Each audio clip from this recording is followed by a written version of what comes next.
Welcome back to Talking Trash. We're here with Martin Horspool, who makes absolutely incredible, charismatic robots and other inventions. Thank you. So, welcome to Talking Trash. Good to see you. Yeah, you too. And you've kindly agreed to us coming to have a look at your workshop Yeah. and see what you get up to. Yeah, this is where I get up to a lot of mischief. So yeah, come and have a look inside.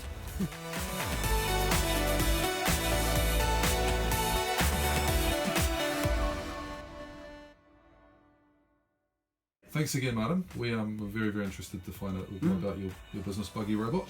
Yeah. And also, with regards to how it all started. I mean, I know you went to art college and all that, but can you give us a bit of insight to how this kind of developed? I've always been into mechanical insects and like not robotics as such, but I've always been like drawing characters. And then maybe like 12 years ago, I realised that I could convert my characters into real items. Because I've always collected, and I just realised I'm quite good at making brackets and putting things together. Yes. So all the pictures that I was drawing, and now I've got in 3D. Wow. And I've got a huge love of like vintage objects and industrial design from the 50s and 60s. Yeah. So it's quite apparent by looking at a lot of your things that it's that love for the finer details and the history behind the actual item. Yeah, I'm sort of really interested in the history of design. Yes. And modern items don't really do it for me. Anything this side of 1970 is a bit rubbish. Yeah, totally. So what I'd like to ask you is, you're world famous. You're an international superstar. Oh, stop it. And you've had quite a lot of exhibitions around the world. There's some amazing places on the world. You've been to Japan. And can you tell us a bit more about that kind of stuff, your international work? Well, I've had a few exhibitions in New Zealand, and then I managed through a bit of fluke and knowing the right people. I had an exhibition in downtown Manhattan maybe about 4 years ago, which is amazing. So I went over there, shipped about 25 robots and dogs and things out there, and it was on for a month, and I sold everything. It was great. How does that happen? How does it come about? Did you just get yourself out there, or? I've got some friends who pestered me, prodding me. I've got some really big sort of collectors and fans in New York, and then I managed to go to as part of a group of New Zealand artists who exhibited in Chengdu in China a couple of years ago, which was really interesting. Okay. And I've got a big fan base there. Oh yeah. Yeah, fan base everywhere. The big thing with Talking Trash is obviously taking materials, keeping them away from landfill, but also making something out of them, and you are the absolute role model for that, because you've got materials here which are, some people could just think, oh, that's throwaway, or we don't know what that is, but I mean, just looking around your workshop, it's just a plethora of materials that you can obviously make into things, but I guess your art knowledge and your creative mind, what is the process that you go through? Like, do you see a bit of a thing and go, oh, that's what I'm going to make into that? Or do you have an idea in your filing cabinet in your brain and go, oh, that could come in handy? How does your actual creative process work? Because I've been doing this for quite a few years, I know what works, and I know what sort of shapes and what objects I can work with, and what doesn't work, and what. If I'm out scavenging, I go to markets, or I've been to antique shop and a junk shop this morning, and I came away with like nothing. Yes.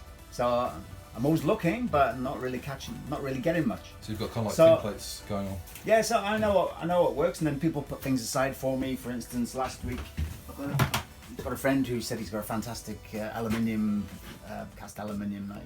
1960s drill, so he gave that to me. I've got another friend who he gets all these. He repairs electric guitars, and he gives all these like potentiometers and switches off like guitar switches. He puts them all aside. Now he realises that I can actually use them. I get all the ends of the guitar strings that I use. Yes. So like with spoons, because we Junk Run gets a lot of spoons from certain clients. I mean, I wouldn't know what would you use that for? Oh, now you put me on the spot. I was given 150 spoons, but I've probably used 10. So it's okay. What? I mean, give me an idea. You could probably make it. I thought you could make a really smart fish. With using those as scales, where you could like overlap them.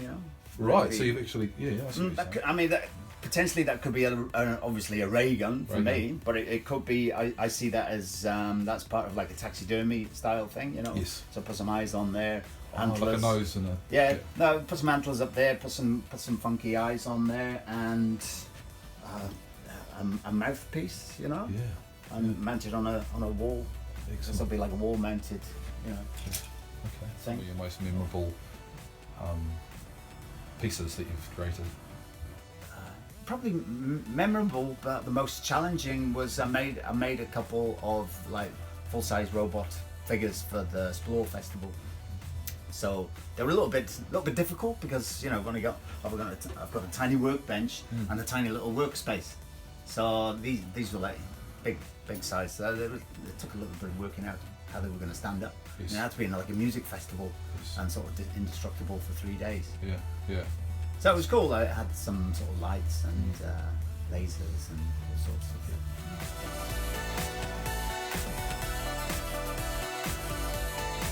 My website is buggyrobot.com, and there's a list of everything basically that's for sale there, from my drawings to robots to dogs or taxidermy.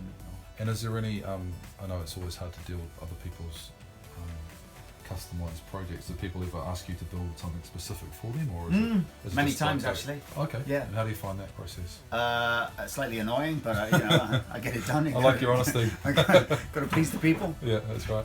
Funny, I've done quite a few where there's been a deceased estate. Yes. And the people have they're familiar with my work, and they come to me with their deceased grandfather's tools and things, and I've had to make a robot to represent the grandfather or deceased father. It's a great story. Dogs, clocks, ray guns. So it's all nicely. It's good organisational skills. Oh yeah, of course. I do have some skills. So thank you so much for showing us your. You're welcome. Your setup. And it's been fun. We really appreciate it. But mind yourself behind you. Oh shit.